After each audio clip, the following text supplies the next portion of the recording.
Welcome to the Jaws the Board Game Act 1 rules explanation and playthrough. So there are two objectives for Act 1, depending on who you are. And they're both tracked on the shark card. One objective to complete Act 1 is for the shark to eat up to 9 swimmers. Every time you eat a swimmer, you just move this little blood marker. I like to call it that. That's not actually stated in the rules, but it's pretty thematic. Every time you eat a swimmer, move it up the blood marker. He reaches 9. You flip the board over to Act 2 and play Act 2. The other objective is what the players that are playing as the characters are trying to do, which is to get 2 barrels attached to the shark. They get 2 barrels attached to the shark. Again, you flip over the board and play Act 2.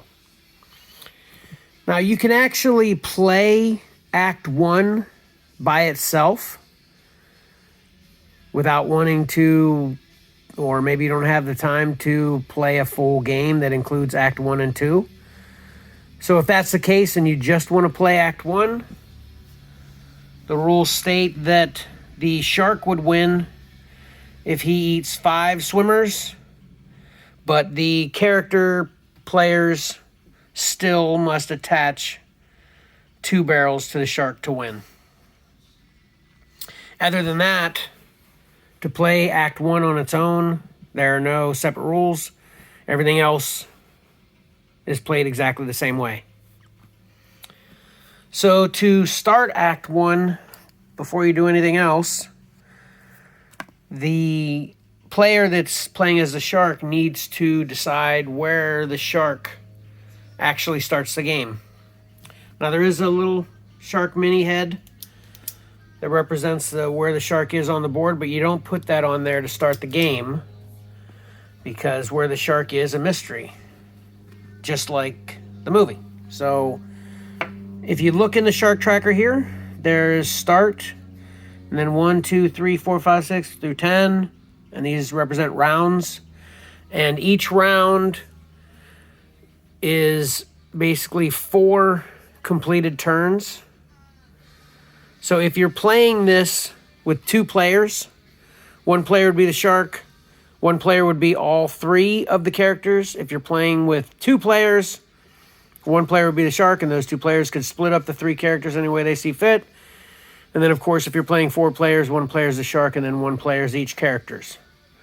So regardless of whether you're playing with 2 players or 4 players, a round is considered to be when all 4 characters' turns, or all, the shark and all 3 players' characters' turns are completed. So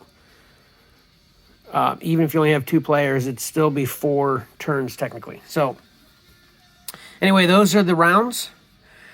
Then you can see the location here. That's what we're going to write in here at the start to begin. Then there's swimmers eaten that the shark tracks. And then power tokens that are used. I'll explain all that.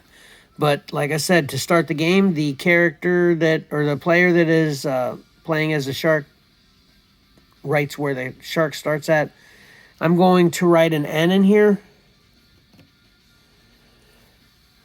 because I want the shark to start at North Beach. Basically, it's going to kind of happen simultaneously. It's sloppy. So it's going to kind of happen simultaneously with the shark's turn starting almost. So it really doesn't matter if it's written to start the game or they do it when their turn starts. As long as before they make any decisions, they write in there where they start. So to start every round, you've got your Amity event cards here. You flip over an Amity event and gives you an event that occurs, of course. And at the top is just a description of the event, then a little picture that's a scene of the movie, little line with a swimmer on it here, and letters, and then kind of an extra thing that takes place as well listed at the bottom. So what you do is first you look at this white line with the swimmer swimming, and these letters represent the spaces on the board. So as I said before, there are 4 lettered spaces. Those are all the beaches, north, south, east, west. So you put swimmers at whatever beaches they have designated on the card. So we're going to put 1 swimmer at South Beach and 2 swimmers at West Beach. Incidentally, I don't know why they didn't decide to just put 1 S and 2 W rather than actually have the amount of letters that there are, but that's how they do it throughout each card, so which is fine. Just know that the swimmers you put on the beaches are equal to the amount of letters you have in that line. Now, when you're placing swimmers, there's actually 1 swimmer that's different than all the others. These are obviously different pictures, but all the rest kind of represent the same 1 swimmer, except this one. This one is actually Brody's kid, so it's worth more than your average swimmer. A little morbid, but, you know, have fun.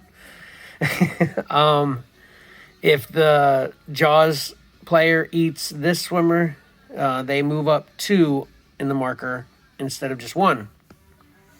The only time you would place this swimmer is if you reveal an Amity event card that actually says to place that swimmer or Brody's son individually or specifically. Otherwise, you're just placing these generic ones. So, flip the Amity event card. We've placed our swimmers.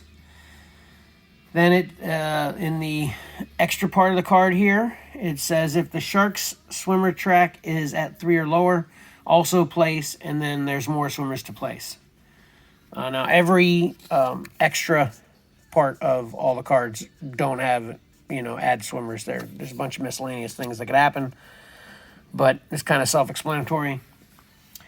So for this one, we're obviously in the first round, so our tracker is definitely below 3, so we're going to place one swimmer at North Beach, 1 more swimmer at South Beach, and then 1 swimmer at East Beach. So that's the first thing you do in every round. Next is the Shark's turn, and at this point, the player that is the Shark needs to make some decisions. And incidentally, on all of these cards, all 4 cards are currently turned up to Act 1. So they list the possible actions for each individual player right on the card, making it real easy. You don't have to refer to this video or the rule book or anything. Once you get the hang of it, it's pretty self-explanatory. So the Shark has a possible actions of up to 3. And the 2 things the Shark can do is move 1 space and eat 1 swimmer. So I could move 3 spaces or eat 3 swimmers or move 1 space and 2 swimmers, any combination of that. In addition, the Shark can also use the Shark Power Tokens. These give the Shark extra abilities during just the turn that they choose to use this power token. And whenever a power token is used, it's actually removed from the game. You can only use it 1 time. So I have no idea exactly how long a full game takes typically. I'm sure it's varies greatly depending on how things go. But, you may want to conserve those a bit until they become more relevant, or you could just use them the first 4 rounds to kind of get a head start, anything the Shark player wants to do. So like I said, at this point, the Shark player needs to make some decisions as to what exactly they want to do. As we know, and only we know as the Shark player, I'm at North Beach, and I can obviously see where the character players are, swimmers, all that. Make some choices. I know I have 3 actions. I'm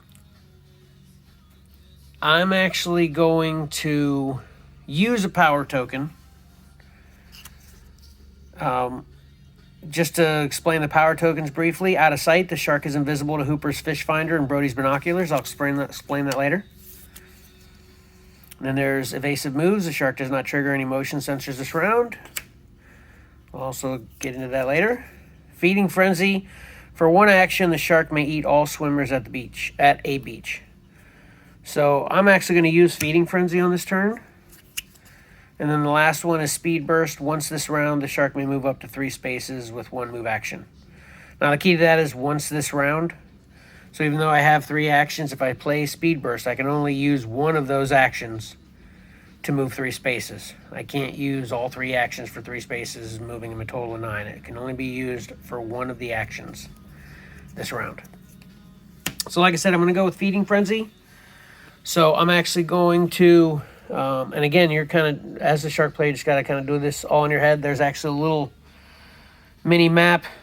So if you need to point at it in here to kind of be visual about it, you can do that. Rather than point at the board to where the players can see what your intentions are, because all this is a secret and it's important for the shark to accomplish its objectives. So I'm going to move from north to 5 for one action, and then to west for a second action. And then for my third action, I'm going to use Feeding Frenzy and eat both swimmers. So whenever you eat the swimmers, you don't necessarily have to remove them right away. There's a point where the players are going to find out anyway. So you don't need to do that now, but it really wouldn't matter if you did it now anyway, because they're going to find out soon. So after you make your decisions, though, you need to document it in your book. So this first line for location, this is where you start. So the next one you put or write in here is where you ended your turn. So I'm ending at W. So put a W in there. I know I'm going to eat 2 swimmers in West Beach as well. So I write a 2 beside the W. And then I'm using Feeding Frenzy. And all these are, little acronyms for the card. They're pretty easy to figure out. Feeding Frenzy, obviously FF. You just circle that. So now the player is done with the first step of their turn. And then the next thing they need to do is tell the character players 3 things. 1, they have to tell them if they ate any swimmers. And like I said, at this point, you would remove the swimmers. Say I ate 2 swimmers and where you ate them at West Beach. And move your little tracker up to 2. And you also have to tell the character players if you used a power token, but you're just telling them you used a power token or not. You don't have to tell them which power token you used. And then lastly, it doesn't apply here, but if in fact there was a barrel in the water in space 5, you have to actually tell the character players if you activated a motion tracker on one of those barrels. So specifically in this case, I'm just going to say I ate 2 swimmers at West Beach. I used a power token and I didn't activate any motion trackers. Simple as that. Like I said, if there was a barrel out there, I would tell the character players at this point, I used a power token, I ate 2 swimmers at West Beach, and I activated the motion tracker on the barrel in space 5. So these are the clues that the character players get to be able to take their turns and accomplish their objectives. Remember, that is to put 2 barrels on the shark. So incidentally, this is extremely important to, quote unquote, win Act 1 if you're planning on going to Act 2, because the more swimmers the shark eats prior to the characters getting 2 barrels on the shark dictate these shark abilities and this crew gear. Now, these are things that don't really apply until Act 2, but as you can see, the more swimmers the shark eats, the more ability it gets, and the less gear the crew gets. And then vice versa.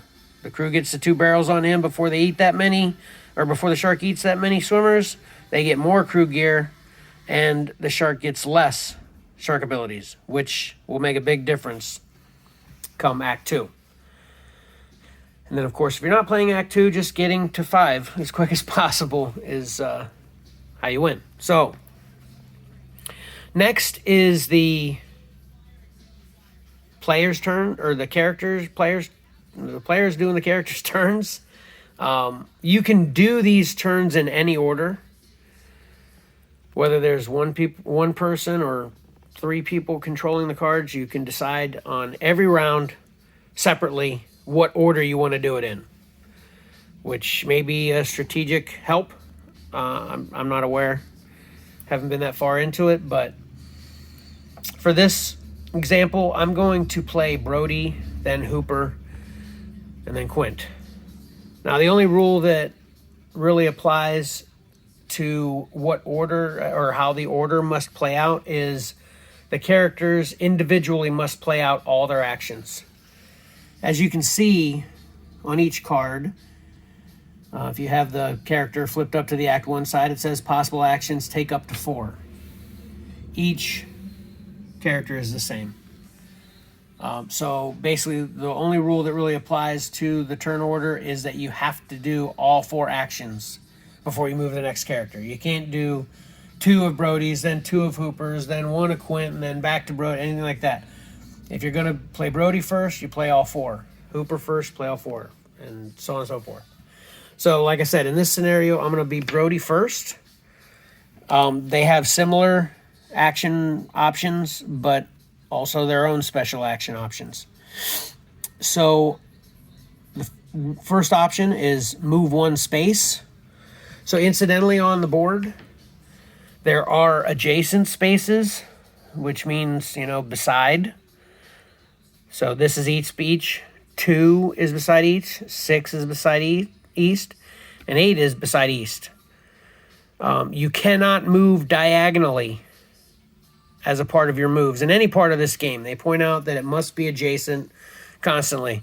So, for example, this really long outer ocean piece is space 4. You can't move from east to 4. You can't move diagonally. You can only move adjacent. So Brody can move 1 space, rescue 1 swimmer, and of course he would have to be on a space that has swimmers in it to rescue that swimmer. Then he can pick up 1 barrel from the shop, so his minifig would have to be in the shop space to grab 1. He can drop 1 barrel at a dock, so there's 2 spaces with docks.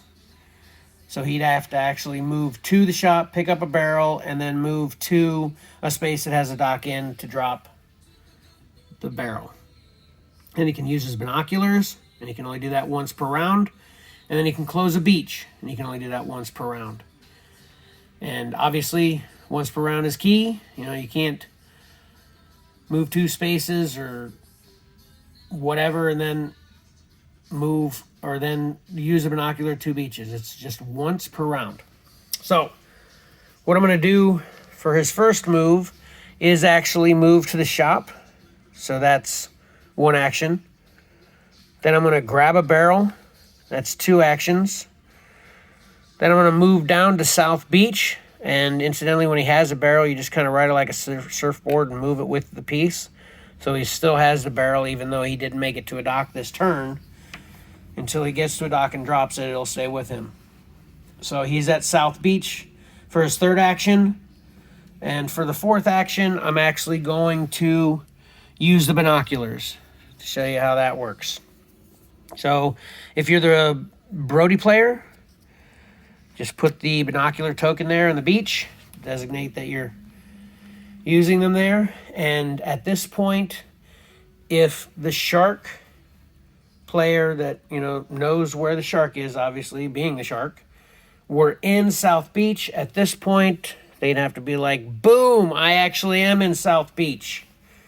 And I'm about to chomp some swimmers. What are you going to do about it? And that's it. So if, in fact, the shark, and it's not if, the shark actually isn't in South Beach, we know he's in West Beach, the shark just says, I'm not in there. So the binoculars basically just give you the clue. Power tokens aside, just give you the clue that the shark isn't in there. Now, if the shark is in there and the shark player played the out of sight power token, the shark is invisible to Hooper's fish finder and Brody's binoculars, this just basically gives the shark player the ability to lie. So if Brody puts his little binoculars there as his one of his actions, if the shark player has this power token played, they can lie and say, I'm not in there. So that's how the out of sight power token works. So the other ability that Brody has, the beach closing ability, the way that works is he first must be in the Amity PD or the mayor's office space. If he is in one of those spaces, he can close the beach. And the way beach closings work is the Brody player would obviously just say, okay, I'm going to close West Beach. So that really doesn't take any effect or do anything for you this round. It's for subsequent rounds. And basically, at the beginning of the next round, when you turn an Amity event card, it says to put, I'm putting out 5 swimmers according to this card. 2 in north, 1 in south, and 2 in west. Beach is closed, so you don't put the West Beach swimmers out. But what you do have to do, if in fact that happens, is flip over the beach to opening soon. Because, of course, the swimmers that wanted to swim there are bitter, and they're complaining to the mayor. The mayor's a pushover, so he starts yelling at Brody, threatening his job. Brody still stands strong that, no, I'm not opening that beach, but he does kind of try to appease the mayor with, okay, we'll open it soon. Then the mayor can appease the swimmers, so it's opening soon. So then on the subsequent turn after that, you reveal an Amity event, so that was the next one. You reveal another Amity event, and there's another West. If, in fact, there's another West on the next card, you still do not place the swimmers, but you remove the beach closed sign completely, and then the next round, swimmers can go there naturally. Unless, of course, Brody would want to use one of his actions for that round as well to close it again. So this is available to Brody once per round. And incidentally, all of that scenario that I gave as an example doesn't have to play out. He can move this on every round, but just, again, once per round. So if I close West Beach and then it actually does stop 2 swimmers from coming in, I don't have to wait for it to go to opening soon and then get rid of it again. I can move it to East Beach. But again, he can only play it once per round. And that's kind of how Brody works. Brody is extremely important, not only helping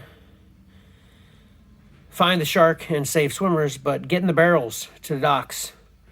Because again, you got to get 2 barrels on the shark to win Act 1. So I'm going to move on to Hooper's turn next. Again, he gets 4 actions. He's in a speedboat, though, so he can move up to 2 spaces. And then he can rescue a swimmer similar to Brody. And he can also pick up any barrels or all barrels in water or a dock. So Brody can only carry and drop 1, but Hooper can pick up any and all barrels from not only a dock, but if there's barrels floating in the water, I'll explain how that happens later. He can also give all the barrels to Quint. So he can come over here, get in Quint, the same space that Quint's boat is in, the Orca, and give all the barrels he's currently carrying to Quint. And then lastly, he can use the fish finder, and again, he can only do this once per round. So the way Hooper works is there's no barrels that he can get yet. Brody hasn't done his job yet. So I'm going to use his first action to move 2 spaces to space 6. Then I'm going to use his third action to move to space E. And then I'm going to save a swimmer for his third action. I don't know, did I say second or third? But so from 5 to 6 is 1. From 6 to E is 2. Saving a swimmer is 3. And then using the fish finder will be his fourth action. The way that works is, again, the player that is Hooper would just place the fish finder token in the space they want to use it at. And at this point, as you can imagine, again, if the shark would be in East Beach in this scenario, shark player's like, yeah, bam, I'm in East Beach. Good job. What now? But it's not really good to talk smack because Quint's turn's coming and he's right there. But anyway, nevertheless, the shark player, if he's in East Beach, if he's in the space that the fish finder is played in, he must be revealed at that point. But again, we know he's not there. Now, there is a couple extra things with the fish finder, different than the binoculars, though. If he places the fish finder token, and the shark is not in that space, then the shark would say one of two things to Hooper and all the player characters: that he is either nearby, or I'm neither there nor nearby. It's a quote from the rule book. You say it any way you want, but that's how they specifically say it. But anyway, if the way he would have to say he's nearby is if it's in an adjacent space. Again, we talked about adjacent to whatever space the fish finder's played in. So if the shark would be in 8, 2, or 6, the shark player would have to at this point state, I'm nearby. If the shark is not in East, 2, 6, or 8, the shark player would need to say, I'm neither there nor nearby. Again, as another clue, to get to Quint's turn, which he is arguably the most important player character because he is the only one that can actually accomplish the player character's objective of attaching the barrels to the shark. His options are to move 1 space, same as Brody, to rescue 1 swimmer, same as Brody and Hooper, to pick up any or all barrels, similar to Hooper, but he has an addition. He can pick them up from the water, a dock, or Hooper's boat. So hypothetically, Hooper made it all the way to Quint with barrels, but didn't have another action to be able to give the barrels to Quint. Quint could use his turn to take them from Hooper. And then finally, launch a barrel. And again, only once per round. Okay? So, Quint's turn, I'm actually going to move him 1 space to South Beach. For 1 action, move him 1 space to 7 for my second action. And then move him to West Beach for my third action. And as you can imagine, for my fourth action, I'm going to launch a barrel. And basically, the way this works, as you can imagine once again, the Quint player would put a barrel token in the space that they're launching a barrel. And at this point, the shark player, again, would reveal, dadgum, I'm here. Now the barrel gets attached to the shark. So in the first round, character players are already halfway to their objective. Shark is revealed. And there's no way to avoid a launched barrel revealing where the shark is. No matter which power token, the out of sight, evasive moves, anything like that the shark player has played, they must reveal if they are in the spot that the barrel's launched. And that's how a full round plays out. Really nothing else much to it. You just do that over and over again until one of the two objectives is accomplished, and then turn the board over. At the end of the round, the player or the shark players takes their token off to submerge, and you leave the other tokens on the board for future rounds. The shark player basically can just remove the power token they use from the game because they can't use it again. And then this isn't in the rules, but I think based on the possibility of a shark player cheating, that the character players could request a shark tracker reveal. Now, in the scenario I just played, the character players know that the shark is in West Beach because he's got a barrel attached to him. But hypothetically, if that wouldn't have happened, the shark player would want to stay hidden. But I still think it's fair for the character players to want the shark player to verify their moves were accurate. Not only for cheating sake, but also because people can make mistakes. So, for example, if I didn't play the feeding frenzy token, I played a different one, I couldn't have done all this. Because basically I'm 2 spaces away from where I started, and I ate 2 swimmers. Without the feeding frenzy power token, that would take 4 moves. So hypothetically, if the player characters saw these 2 things without the feeding frenzy, they'd know that either the shark player made a mistake or was cheating.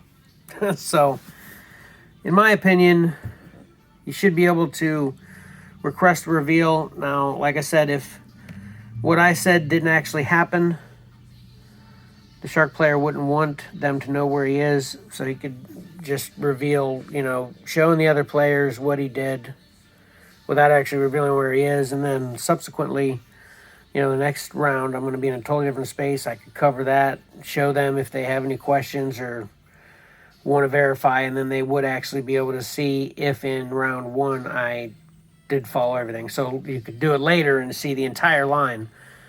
But if you wanted to do it at the end of a round, if the shark player wasn't discovered, they should be able to cover this first line. But there's really no rules that I could find that state that the shark player ever has to show the character players this rule book. I just think that should be worked in a little bit as a verification that the shark player is not being shady. Sharks can be shady. They're not good people. So anyway, aside from that, that's about it.